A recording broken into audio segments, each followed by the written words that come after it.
Lockup மரணம் மிகப்பெரிய கேள்வி எழுந்திருக்கு. 2022 24 லாக்அப் மரணங்கள் இதை கட்டுப்படுத்த முடியலையா அப்படின்னு எதிர்கட்சிகள் கேட்டிருக்கிறாங்க.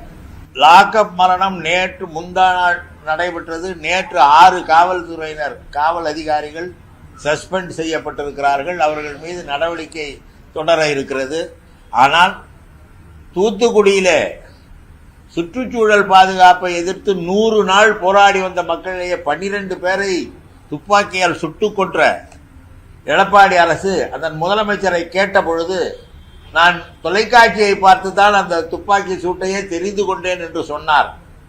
அத்தகைய முதலமைச்சர் இன்று எங்களை பார்த்து லாக்அப் மரணம் நடந்துவிட்டது என்கிறார். அந்த குற்றவாளிகள் யாராக இருந்தாலும் அந்த குற்றத்தில் உண்மை இருந்தால் அவர்கள் மீது நடவடிக்கை எடுக்கப்படும் என்பதை தொடர்ந்து திமுக அரசு, நம்முடைய தமிழக காவல்துறையும் அந்த நடவடிக்கைகளை மேற்கொண்டு வருகிறது. எதையும் விட்டுவிடவில்லை.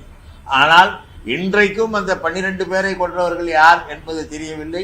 அதற்கு பிறகு 2 பேரை கொண்டவர்கள் யார் என்றும் தெரியவில்லை. அதிமுக தலைவி யாரால் எடப்பாடி பழனிசாமி முதலமைச்சராக வந்தாரோ அவருடைய கொடநாடு இல்லத்தையே புகுந்து அங்கே ஒருவரை கொலை செய்துவிட்டு அங்குள்ள பொருள்களை எல்லாம் தூக்கி சென்றவர்கள் யார் என்பதும் இதுவரை தெரியவில்லை.